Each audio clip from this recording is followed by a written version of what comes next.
Hi, I'm Leezá Steindorf. I'm an international leadership coach, a conflict resolution specialist, and I'm the creator of the Core Success Framework. And I'm really glad you're here. But before we go any further, let me say this. This is not a typical new year, new you talk. Okay? I'm not here to hype you up or fix you or convince you that you're going to become a better version of yourself finally in the new year. This is about alignment, about real alignment, because if you've ever set goals on January 1st and felt really hopeful for about 2 weeks, maybe a month, and then quietly they kind of just disappeared or fell apart by February, you are not alone. Believe me, been there, done that. And you're also not lazy and you're not broken, and you are definitely not the only person that's ever had that happen to, as I said. Most goals fail for one simple reason. They're usually built around who we think we should be instead of who we actually are, because we have this belief that how we are is not okay. So we need to change who we are. That's not what we're talking about. Today, we're going to do this completely differently. All right. So we're going to slow it down. We're going to look honestly at the past year and then shape goals for 2026 that are rooted in what's real for you, your values, your energy, your capacity, your truth that really align with who you are. All right. And we're going to use the core framework, which maybe you're familiar with already: clarity, ownership, resolution, excellence, those four pillars.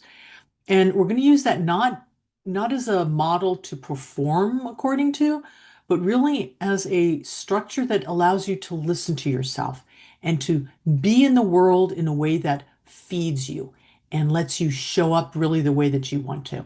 Okay? So that's where we're going to start.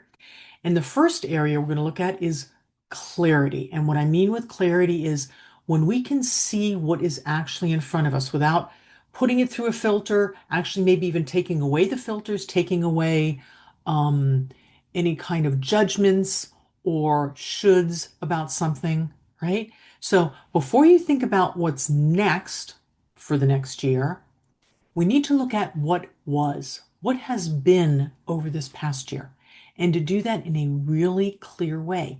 So I want you to answer this honestly, not with aspirations, but rather what really is present for you. And here's the question. What actually mattered to you this past year? Not what should have mattered, not what looked good on paper or what, your final profit and loss looks as, but what mattered in your relationships, in your heart, in your body, in your real life, what mattered to you. So take a moment and think back on that. When did you feel most alive? When did you feel connected or steady or really proud of who you are and of yourself? Okay? And now, this part matters just as much. When did you feel drained? Just the opposite, right? In what situations or with which people or in what commitments where you kept showing up, but you consistently felt like you gave more than you received, or they took more than you really actually wanted to give. Okay? So I know that was kind of fast, so I'm going to invite you to go ahead and grab a piece of paper or grab your phone and open up your notes, on your app or whatever it is that you can take a moment and actually walk through something with me. Okay? I'm going to ask you to make two simple lists. The first list is going to be energizers. So that's a list of the people, places, activities, work, moments, experiences that really gave you energy where you just felt jazzed. Okay, that's the one list. The second list, depleters, the things that wore you down, where you felt constricted or your chest just tightened up, right? Or you stepped out of alignment or it pulled you out of alignment. Okay? And if you want to go ahead and stop the video now, go ahead and do that to make those two lists. What I want you to do when you're doing those lists is I want you to listen, okay? And be honest with yourself. Nobody else is going to read this or see it. This is really just for you to take stock. All right? It's not about judging yourself. It's not about blaming anyone else. It's about noticing patterns. Maybe there's certain places, certain things, certain experiences that you just light up with, and other ones that you recognize, wow, whenever I'm with them or whenever I'm there, I just feel drained. Okay. And we're doing this because that lived experience is data. It's data, it's information. And that information is what helps us get clear.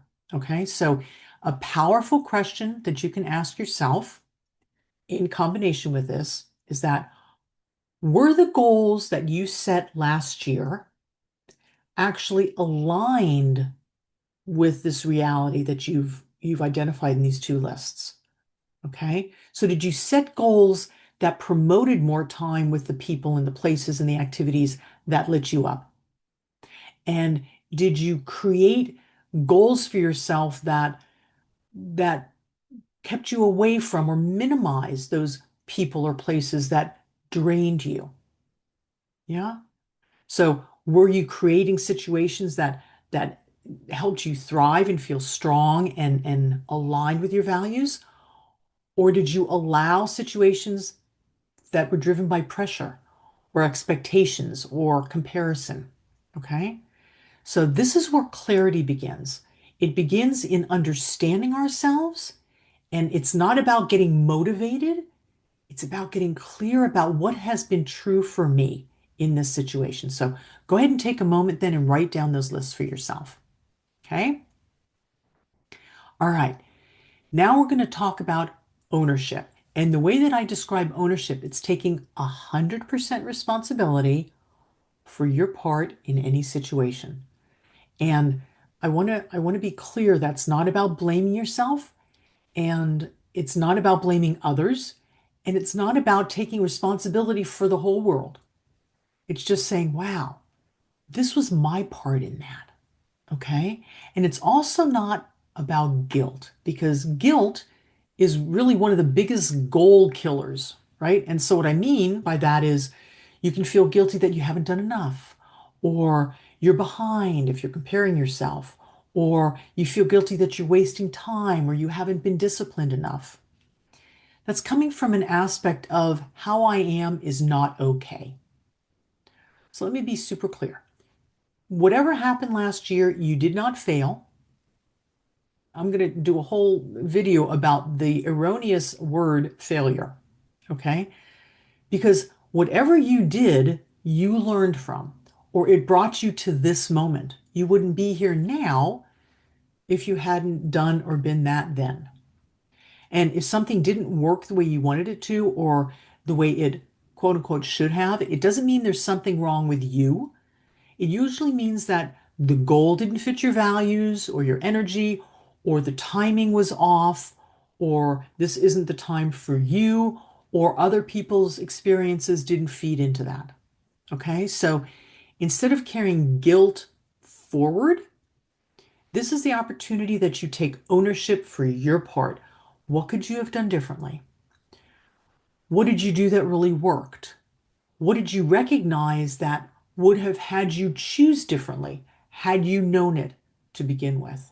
Okay, so we're talking about telling the truth to yourself, telling the truth to yourself, and then choosing consciously with that information. Okay, so a question you can ask is, what goals did I set that sounded good, but actually didn't feel right once I was living them or once I was moving toward them?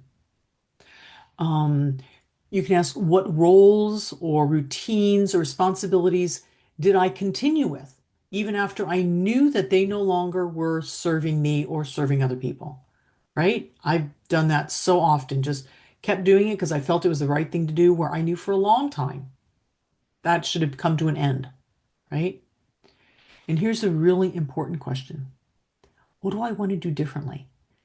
And not because I should, but because I choose to. What do you want to do differently? Not because you should, but because you choose to. All right. And that shift from should to choose, that's where power comes back into your life, into your walk. Because When you know that you're making choices instead of motivating yourself from guilt or have to, man, you have a freedom in that. And that's how your life can be, that you are allowed to take the wheel. You are allowed to make these choices. That's what's in ownership for you. Okay? All right, let's talk about resolution. And the way that I talk about resolution and see it is when we bring things into alignment, when things are either out of alignment or they're not resonating or they're not in sync with our values, right? We're going to find a way to bring them into sync and to clarify and let fall away the things that we don't need or that don't resonate with our values and bring in and align the things that do. So resolution is not about fixing yourself, okay? It's about deciding how you want to move forward and doing it on purpose.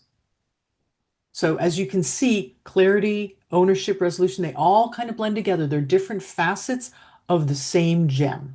And that gem is who you are in the world. So let's get practical. That's something that's really important to me. It doesn't stay theoretical, right? So choose one area of your life that you want to grow in during 2026. Just one. Okay, it can be your work, your health, finances, relationship. Just pick one that means something to you. Okay? And now, as soon as you say that's the one, notice what comes up automatically. All right? So if your mind jumps to, oh, I should be making more money, or I should be less stressed, or I should be more productive. Yeah? Just take a pause. Don't judge yourself for judging yourself. Just take a pause and recognize that the area that you want to grow in has those kind of thoughts attached to it. Okay? And you can change the thoughts that are attached. So instead, you can ask, what would alignment look like here? So let's say that uh, you want to look at the area of work. So what would success feel like if it matched who you are? If it were really aligned, would it be a different position? Would it be a different company? Would it be executing your work differently? Would it be showing up differently in your team? Like, what's present for you? Maybe you don't want a promotion. Maybe you want more space. Or maybe you don't want to network as much, but you want to have deeper connections and deeper conversations. Or maybe you don't want to do more work. You want to do less, but you want to do it better. So whatever is out of sync for you in that facet that you want to look at, I'm just giving you examples for work, that's where you can bring in alignment. That's where resolution takes place. And that's where goals become sustainable because they're not effortful. They flow, they're integrated as a part of who you are. Yeah? You're not performing your way into achieving. You're actually resolving to build a life that fits you. So you're not fixing a broken version of yourself. You're actually choosing to move forward with a clearer understanding and a stronger conviction of who you are and doing that with intention. All right. And now let's look at excellence. Okay. And the way that I define excellence is sensing and knowing and living from the highest and the best within yourself. And you create a vision that is really worth following through on. So now you have the goals that belong to you. We've just gone through that. So then the question becomes, how do you live them? Like, how are you actually going to put that into action and move down those roads in order to create that in your life? And that's where excellence comes in. So just be clear. Let me say this at the beginning. I already did. Excellence is not perfection. It's not doing more, going faster, being at the top of the game all the time. And it's not about burnout, which comes from being ambitious or trying to push forward all the time. Excellence is honoring what matters to you. It's knowing that highest and best with yourself, of yourself, and knowing your values and saying yes, yes to that through steady and courageous action. And although I'm using words to describe all this because that's what we have available to us, right? When you start living from that place, it becomes a very visceral experience and it becomes easier and easier to live from your excellence and harder to not. First, start small, but you can start now. You do not have to have that perfect plan. You don't have to have the 2026 goal sheet document with all the category. You don't need all that. You don't even need to start on January 1st, right? Whenever you're listening to this, you can begin because alignment actually creates momentum all by itself when you start bringing things into alignment. Okay, that's the first thing. Start now. Start small. Second thing is check in every 90 days. Like put it in your calendar. Look at whatever date is today that you're watching this and put in your calendar 90 days. Check in on my goals. Check in on my alignment. Whatever, however you want to call it. Put it an hour or two on a weekend, whatever it is, and you use that time to reflect, see how far you've come, see what changes you've made, see how it feels, and you can adjust and realign, right? Because life changes.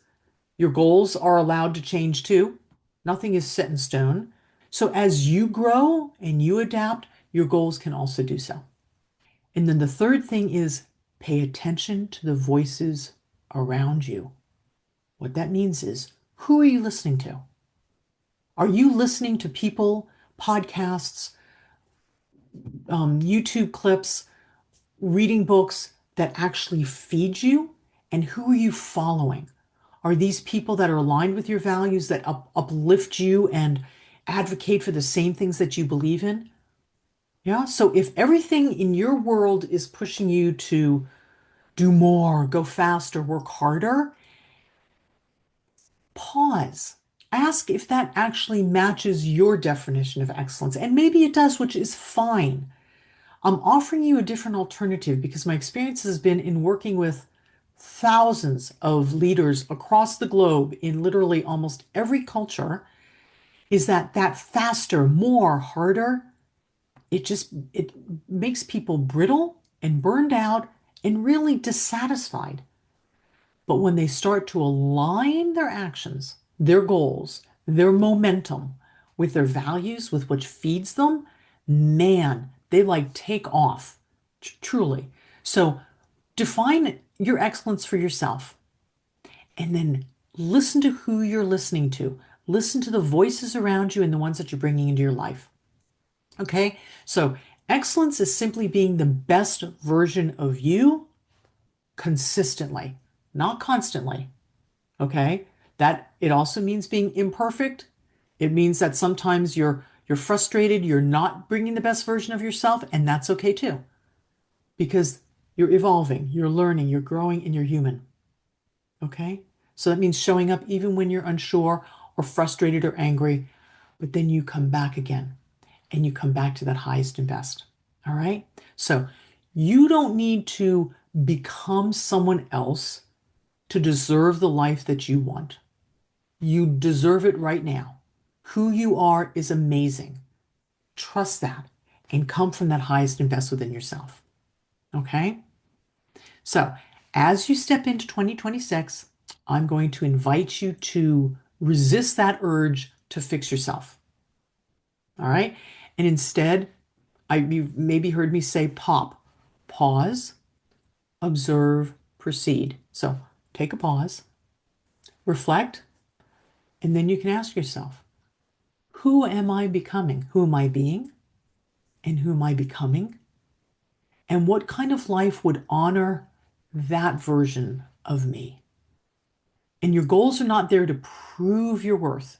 They're there to actually express it and let you live in the world the way that you want to. And when your goals are aligned with your values, when you take ownership of your choices and you move forward with intention and care, then 2026 doesn't have to be your best year ever, but it could actually simply be your truest year ever because you're going to be all of you as amazing as you are at any point in time. That's your intention. Okay? So if this gave you something to think about, I'd love to hear from you in the comments. I go through all of them. I enjoy hearing your thoughts, your questions. And if you are setting goals this year, share one. You never know who else it might help, right? Put it in the chat box. And if you want more grounded conversations like this, you can subscribe, like the video, and turn on notifications so you know when the next one comes out. Okay? All right. I wish you all the best. If I can support you in any other way, there's a link below with other resources. I'd love to hear from you. Take good care.